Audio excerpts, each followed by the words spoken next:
नमस्कार दोस्तों, हमारे चैनल में आप सभी का स्वागत है।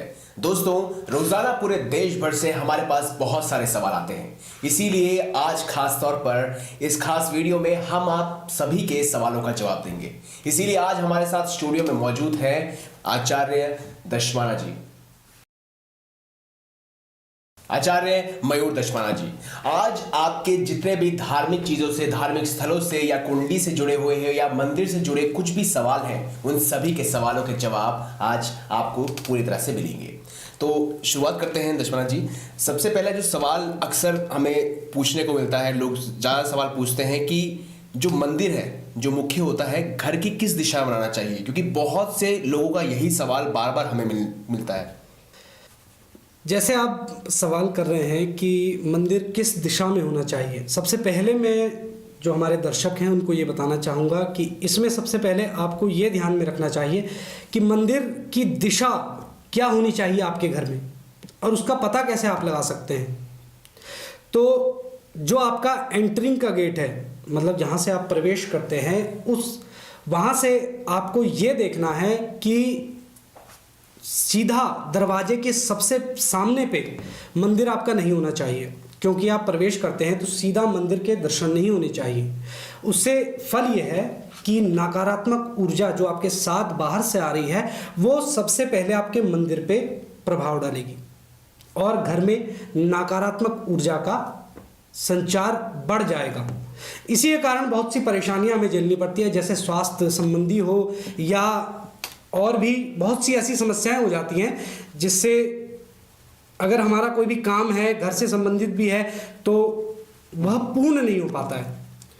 उसके बाद एक सबसे ज़रूरी बात यह है कि हमें मंदिर पूर्व दिशा, जैसे आपने बाहर देखा होगा कि प्रत्येक मंदिर पूर्व दिशा की ओर होता है। बाहर जैसे आपने देखे हैं कि मंदिर हमेशा मुख भगवान का पूर्व दिशा की ओर होता है, और हम जब भगवान से प्रार्थना कर रहे होते हैं तो हमारा मुख भगवान के समक्ष होता है, अर्थात पश्चिम दिशा की ओर। तो यही कारण है कि अगर मंदिर में भगवान की, सबसे पहले आप अगर देखें तो मंदिर में तो स्थापना की जाती है, प्राण प्रतिष्ठा मंदिर में की जाती है मूर्ति की, और उसके बाद ही भगवान की वहाँ पे पूजा अर्चना इत्यादि होती है।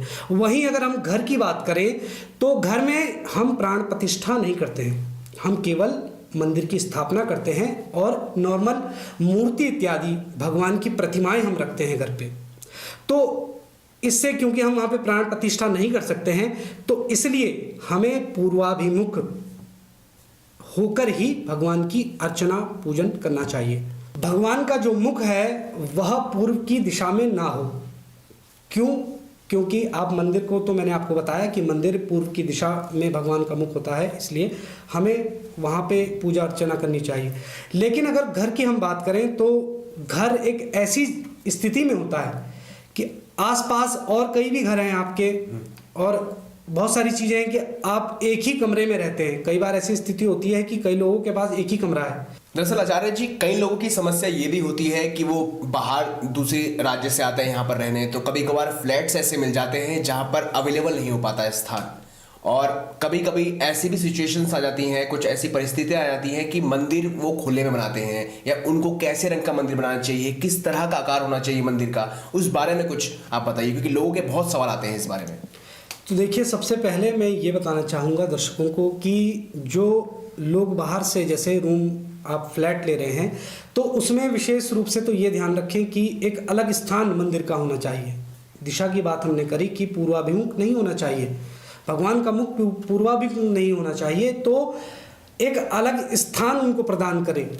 अगर ऐसा संभव है कि आपके यहाँ फ्लैट है, तो फ्लैट में मैं समझ सकता हूँ कि स्थान आपको बिल्कुल उपलब्ध हो सकता है, तो एक उस स्थान पे भगवान का मंदिर या उस एक छोटे से कमरे को, जैसे कई लोगों के यहाँ स्टोर रूम्स वगैरह होते हैं, तो वहाँ पे कई लोग अपने यहाँ मंदिर स्थापित कर देते हैं, तो वो एक स्थान आपने दे दिया भगवान को। तो उस जगह पे अगर आप बैठ के पूजन करेंगे, कुछ भी, कोई भी अर्चना वंदना करेंगे भगवान की, तो वो उसका पूरा जो पॉजिटिव एनर्जी होगी वो पूरे घर पे आपको देखने को मिलेगी। अब उसी के विपरीत अगर किसी का एक ही कमरा है, ठीक है, आपने बात करी कि फ्लैट वगैरह होते हैं, लेकिन जो गरीब तबके के लोग हैं वो इस चीज़ को कैसे कर सकते हैं क्योंकि उनको दरअसल उनके वहाँ कभी कभार झुग्गियाँ होती हैं, उनको ज़्यादा खुले में नहीं मिल पाता है। जी जी। तो उसके लिए ये कर सकते हैं कि वह अपने से थोड़ा सा स्थान को ऊपर रखें मंदिर को, मतलब नीचे, जैसे कई लोग नीचे जमीन में बना देते हैं, तो वो ना करके थोड़ा सा ऊपर मंदिर का स्थान बनाएं। और संभव ये हो सकता है उसमें कि लकड़ी, जैसे लोग लकड़ी का मंदिर लेके आते हैं तो उसको लगा सकते हैं आप सीधा दीवारों पर, सीधा दीवार पे उसको लगा सकते हैं, और थोड़ा सा जमीन से ऊपर लगाएंगे तो उसका प्रभाव भी अच्छा उनके लिए पड़ेगा। अच्छा, आपके हिसाब से जो मंदिर होने चाहिए घर के, जैसे कि बड़े बड़े घरों में जो मंदिर होते हैं, आपके हिसाब से मार्बल के होने चाहिए, या कई लोग होते हैं जो पत्थर के घर बनाए, या लकड़ी के घर बनाए, या किस तरह के घर बनाए, क्या रंग होना चाहिए मंदिर का? तो अगर रंग की बात हम यहाँ करें तो रंग तो विशेष रूप से सात्विक रंग जिसे कहा जाता है कि बहुत हल्के रंग होने चाहिए, क्योंकि इसका सीधा प्रभाव हमारे नज़रों पे जाता है। अगर हम किसी चढ़कते भड़कते रंग को देख रहे हैं तो एकदम से उसका प्रभाव ये पड़ता है कि तामसिक प्रवृत्ति हमारी बन जाती है। जैसे आप खुद देख सकते हैं, अगर हम काले कलर को लगातार देख रहे हैं तो उसकी जो नेगेटिव एनर्जी है वो हमारे ऊपर प्रभाव डालती है, इसका बहुत बड़ा इफेक्ट पड़ता है हमारे ऊपर। तो इसीलिए हमें मंदिर में हमेशा हल्के रंग का ही प्रयोग करना चाहिए, उससे सकारात्मक ऊर्जा रहती है और मन भी आपका प्रसन्न रहेगा। तो इससे कोई भी, अगर आप वहाँ पे पूजन इत्यादि कर रहे हैं तो पॉजिटिव एनर्जी आपके पास रहेगी। आचार्य जी, अभी आपने एक बात की थी कि मंदिर पूर्व में होना चाहिए जी, तो वो दरअसल कुछ लोगों को समझ नहीं आ पाएगा, तो आप सरल शब्दों में बता सकते हैं कि पूर्वाभिमुख है क्या? बिल्कुल। तो इसके लिए वो यह समझे, पूर्वाभिमुख जो मैंने बताया कि वह उनका मुख पूजा जो घर है उनका मुख सूर्य की तरफ होना चाहिए, जहाँ से सूर्य उदय हो रहा है पूर्वाभिमुख, ठीक है, पूरब से सूर्य उदय हो रहे हैं तो सूर्य की तरफ उनका मुख होना चाहिए, भगवान का नहीं। इस बात का आपको विशेष ध्यान देना है कि सूर्य की किरणों की तरफ उनका मुख होना चाहिए और भगवान की पीठ उस तरफ होनी चाहिए, क्योंकि उस समय पे हम सूर्य से एनर्जी ले रहे होते हैं। अगर वहीं आप देखेंगे, अगर हम मंदिर जा रहे होते हैं तो वहाँ पे भगवान की, मैंने बताया कि प्राण प्रतिष्ठा की जाती है, तो साक्षात वहाँ पे भगवान विराज रहे हैं। लेकिन आपने एक चीज़ देखी होगी कि आप पूजन अपने घर में करवाते हैं, तब भगवान को आप बुलाते हैं अपने घर में उस समय पे, उसके बाद उनको अंत में अपने अपने स्थान पे भेज देते हैं कि आपका कर्म पूरा हो चुका है, आपने अपना आशीर्वाद दिया है हमें, तो आप अपने अपने स्थानों पे पुनः चले जाएं। जब हम आपको पुनः बुलाएंगे तो आप पुनः हमारे घर पे स्थापित रहेंगे। तो इसीलिए हमें सूर्य की तरफ ही मुंह करके, अर्थात सूर्य जहाँ से निकलता है पूर्वाभिमुख, हमें भगवान को रखना चाहिए और हमें खुद इस तरफ बैठना चाहिए जहाँ से पूर्व रोशनी हमारे पे पड़े। अच्छा, तो इस तरीके से ये होना चाहिए। अच्छा, देखिए कि दिशा से जुड़े हुए, साथ ही साथ मंदिर के रंगों से जुड़े हुए, ये तो कुछ खास बातें थी, लेकिन अक्सर लोग ये भी सवाल करते हैं कि मंदिर में कौन कौन सी मूर्ति रखनी चाहिए, कौन कौन सी मूर्ति नहीं होनी चाहिए आपके हिसाब से? बिल्कुल, बहुत ही उत्तम सवाल आपने करा कि कौन सी मूर्तियां हम मंदिर में रखें। तो उसका सबसे बड़ा ये मैं आपको बता दूं कि कई लोग उग्र स्वभाव की मूर्तियां रखते हैं, भगवान की, इष्ट की उग्र स्वभाव की मूर्तियां विशेषकर नहीं रखनी चाहिए। देखिए, उसका भी बहुत अलग अलग फल है। जैसे मैं बताऊं कि अगर आपने अपने इष्ट में नरसिंह देव की मूर्ति रखी है, आपने देखा होगा कि उनका बहुत ही भयावह रूप है कि वो मतलब बड़े बड़े दांत और इस तरीके से सिंह का मुंह है उनका। तो उससे क्या होगा, आप उनके रोज दर्शन कर रहे हैं, पूजन कर रहे हैं, आपका भाव बहुत अच्छा है, लेकिन नकारात्मक ऊर्जा उससे आ रही है, क्योंकि क्रोध। अगर भगवान का वहीं पे आप लड्डू गोपाल की अगर आप वहीं पे तस्वीर देखें या उनकी प्रतिमा देखें तो आपका मन प्रसन्न हो जाता है उनको देख के। उसका कारण क्यों है? क्योंकि वह बाल रूप में आपको दिखाई दे रहे हैं। और कहीं भी आप छोटे छोटे बच्चे देखेंगे तो अपना आप ही आपके मुख पे हंसी आ जाएगी। तो यही कारण है कि हमें हमेशा भगवान की जो भी प्रतिमा हो वह सौम्य रूप में रखनी चाहिए। इससे उनकी जो ऊर्जा है वह हमें बड़े आसानी से प्राप्त हो सकती है। और इसमें आपने बोला था कि कितना उनका साइज होना चाहिए। अब अगर मंदिर के हिसाब से देखा जाए, किसी ने अपने घर में एक कमरा बनाया है मंदिर का, तो वह ये ध्यान रखे कि अपने अर्थात इसमें मैं ऐसे बता सकता हूँ कि अपने हथेली के बराबर से इससे बड़ी मूर्ति वो अपने मंदिर स्थान पे ना रखें, क्योंकि कई लोग ये होता है कि बड़ी बड़ी मूर्तियाँ अपने घर में स्थापित कर देते हैं, तो उनकी प्राण प्रतिष्ठा करवानी अवश्य जरूरी होती है। आपने देखा होगा शिवलिंग भी कई लोग अपने घर में रखते हैं। हाँ। तो शिवलिंग को ऐसा कहा गया है कि घर में तो स्थापित करना ही नहीं चाहिए। स्पष्ट रूप से शिव महापुराण में पूरी कथा के अनुसार कि शिवलिंग अपने घर में स्थापित नहीं कर सकते। माफी चाहूंगा, आपको रोकना चाहूंगा कि दर्शक को ये सवाल होता है कि शिवलिंग अगर घर पे ना रखे तो कहाँ रखा जाए, कहाँ पर उनका सही स्थान होगा? तो देखिए, इसके लिए भी विधान हमारे धर्म ग्रंथ बिल्कुल बताते हैं कि अगर आपका भाव है आप शिवलिंग को अपने घर में रखना चाहते हैं तो आप नर्मदा नदी में नर्मदेश्वर आपको प्राप्त हो सकते हैं, वहाँ से आप ले आएँ या कहीं से भी आप मंगा लें, उनको आप रखें, क्योंकि वह आकार में अंगूठे जितने होते हैं और उनके पूजन अवश्य वहाँ पे कर सकते हैं। आप अपने पूजा स्थान पे रखें और तभी रखें जब आप नित्य उनका पूजन करें। मैं ये चीज़ ज़रूर कहना चाहूँगा कि अगर उनका पूजन नित्य कर सकते हैं तो तब आप उनको रख सकते हैं, तो ये बहुत ही अच्छा रहेगा। उसके अलावा कोई, तो जैसे मैं बात कर रहा था कि घर के मंदिर में इन भगवानों की मूर्ति रखनी चाहिए, तो सबसे पहली बात यहाँ पे आती है कि आप इष्ट किसे मानते हैं। घर के मंदिर में जो सबसे जरूरी एक बात होती है कि भगवान श्री गणेश की और माँ लक्ष्मी की अवश्य वहाँ पे प्रतिमा होनी चाहिए, मूर्ति होनी चाहिए, क्योंकि सब कुछ प्रथम गणेश जी को आप सभी जानते हैं कि प्रथम गणेश जी की पूजा हम करते हैं, तो सबसे पहले उनकी स्थापना हमें करनी चाहिए वहाँ पे पूजा स्थान पे। इससे आपका भाव चाहे विष्णु भगवान में है या भगवान शंकर में है या माँ भगवती में है, तो उसके लिए भी आप इनकी तो स्थापना करेंगे। और मूर्ति भी कौन सी होनी चाहिए, या तो आप कांस की मूर्ति ले सकते हैं, उसमें भी ये नियम है कि आप पत्थर की मूर्ति ना ले, या मिट्टी की आजकल जो बाज़ारों में आती है मिट्टी की मूर्ति रख देते हैं लोग, या मार्बल की मूर्ति इत्यादि रख देते हैं, उसका निषेध वहाँ पे बताया गया है। अगर किसी धातु की वहाँ पे मूर्ति रख रहे हैं आप, तो वो बहुत ही शुभ माना जाएगा, वह शुभ फल प्रद होगा। और उसी के बिहाफ में अगर आप इस मिट्टी की रख रहे हैं, क्योंकि आप उसको प्रवाहित नहीं कर रहे हैं, फिर आप सीधा अपने घर में ही स्थापित कर रहे हैं, उसका प्रभाव अच्छा नहीं रहेगा। क्योंकि आपने देखा होगा हम किसी त्यौहार में मूर्तियां लाते हैं, जैसे दीपावली का त्यौहार है, हम लक्ष्मी गणेश की मूर्ति लाते हैं, हम उनकी प्राण प्रतिष्ठा पूजा इत्यादि करते हैं, लेकिन अगले दिन हम उनको प्रवाहित कराते हैं जो भी सामग्री उसमें थी मूर्ति सहित। इसका बड़ा विधान बताया गया है।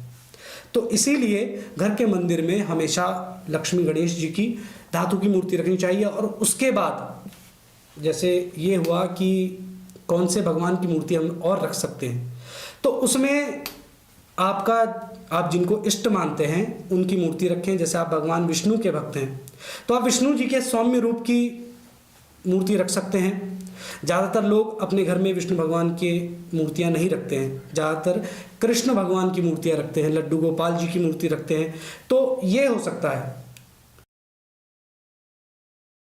मूर्ति से जुड़ी कुछ खास बातें जब हमने की तो उनको मैं सरल शब्दों में आपको बताना चाहूंगा कि सर्वप्रथम अगर आप अपने मंदिर में मूर्तियां रखते हैं तो वह गणेश जी, साथ ही साथ लक्ष्मी माता की आप मूर्ति रख सकते हैं, और वो भी धातु की मूर्तियां होनी चाहिए। उसके अलावा अगर बात करें तो आप इष्ट देव की मूर्ति भी रख सकते हैं, और मूर्ति हथेली से ज्यादा बड़ी नहीं होनी चाहिए। अगर हथेली से ज्यादा बड़ी होती है तो उसमें प्राण प्रतिष्ठान करवाना पड़ता है। आप पंडित जी आगे बढ़ते हैं, उसमें हम आपसे एक और सवाल पूछना चाहेंगे कि नवग्रहों की मूर्ति क्या रख सकते हैं? ये देखिए, अगर मैं बताऊं कि नवग्रहों से संबंधित अगर हम मूर्तियां रखना चाहते हैं तो सबसे पहले नवग्रहों की मूर्तियां घर में स्थापित नहीं करनी चाहिए, क्योंकि नवग्रहों के जो भी पूजन इत्यादि है या कोई भी कर्म उनसे संबंधित होता है वो केवल एक निर्धारित समय पे होता है। जब आप अपने ग्रहों का पूजन कर रहे हैं तो उस समय पे उनके लिए जो आपने यंत्र बनाया या जो भी वहाँ पे आपने पूजन इत्यादि उनके लिए बनाया है, तो वहाँ पे आपने उनका आह्वान किया और उसके बाद आपने उनको भेज दिया। तो उसके बाद अगर उनकी मूर्तियां आप रखना चाहते हैं तो उसमें भी निषेध इस बात का है कि शनिदेव की जैसे मूर्ति की हम बात करें, शनिदेव की मूर्ति कभी भी आप अपने घर में नहीं रख सकते, क्योंकि शनिदेव ऐसा आप आपने सुना होगा कि शनिदेव की सीधा दृष्टि अगर किसी पे पड़ती है तो कुदृष्टि होती है, तो इसलिए शनिदेव की मूर्ति नहीं रख सकते। और वहीं अगर मंगल ग्रह से संबंधित हम मूर्ति रखना चाहते हैं तो इसमें मंगल ग्रह की मूर्ति ना रखें आप, उस समय पे आप हनुमान जी की मूर्ति रख सकते हैं। और इसमें भी एक बात का ध्यान रखना होगा आपको कि उस मूर्ति को अगर आपने रखा है तो विशेषकर महिलाएं उसका स्पर्श ना करें।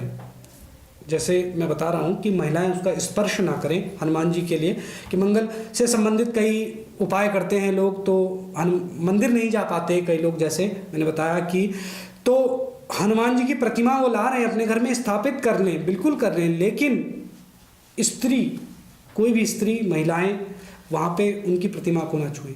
और जहाँ पे बात करी नवग्रह, आपने बोला कि नवग्रह की मूर्तियाँ रख सकते हैं, तो उसका निषेध है थोड़ा, इसलिए उसके विपरीत आप यंत्र रख लें, उनसे संबंधित कोई भी आप यंत्र वहाँ पे स्थापित कर लें, तो उससे स्वाभाविक है कि अगर आप रोज उसका पूजन इत्यादि कर रहे हैं तो ऊर्जा अपने आप आपको प्राप्त हो जाएगी। आप कुछ खास यंत्रों के बारे में बता सकते हैं जिन्हें मंदिर में स्थापित कर सकते हैं? बिल्कुल, जैसे आप देख सकते हैं कि सूर्य के लिए आप अगर उपाय कर रहे हैं, सूर्य से संबंधित आप उपाय कर रहे हैं, तो सूर्य कवच इत्यादि आप धारण कर सकते हैं, या सूर्य यंत्र आप रख सकते हैं वहाँ पे, अपने मंदिर से संबंधित आप रख सकते हैं, और या तो सूर्य कवच आप पहन सकते हैं। वहीं अगर हम बात करें मंगल की, तो यंत्र तो विशेषकर सभी के होते हैं। यंत्र की आपने बात करी तो यंत्र तो सभी के हैं, वो आप पे किस ग्रह का प्रभाव पड़ रहा है वो उसके अनुसार देखा जाएगा कि अगर कोई व्यक्ति किसी ग्रह के संबंधित उपाय करना चाहता है तो वह केवल उस ग्रह का ही यंत्र अपने मंदिर में स्थापित करे। तो ये इसमें विशेष बात है। पंडित जी, इसी में सवाल मेरा यही है कि आपके हिसाब से हम कैसे पता लगा सकते हैं कि हमें किस ग्रह की पूजा करनी चाहिए, किस ग्रह का यंत्र हमें रखना चाहिए अपने मंदिर में? तो देखिए, अगर यंत्र की हम बात करें तो विशेष रूप से यह तो कुंडली के माध्यम से ही आपको पता लगेगा, क्योंकि आपकी कुंडली में जैसे ग्रहों की दशा चल रही है या ग्रहों का प्रभाव किस तरीके से है, तो उसके विषय में आपको पूछना चाहिए। ज्योतिष शास्त्र के अनुसार वो कुंडली के माध्यम से ही आपको पता लग सकता है। तो उससे जो प्रभाव कोई ग्रह आपके घर में अर्थात आपके जीवन में अगर प्रभाव नहीं डाल पा रहा है तो उसके लिए आप उसका यंत्र रखें और नित्य उसका पूजन करेंगे तो अवश्य ही आपकी जो परेशानी है उसका निवारण जल्द से जल्द हो जाएगा। तो इसके लिए आपको ज्योतिष से ही परामर्श लेना चाहिए।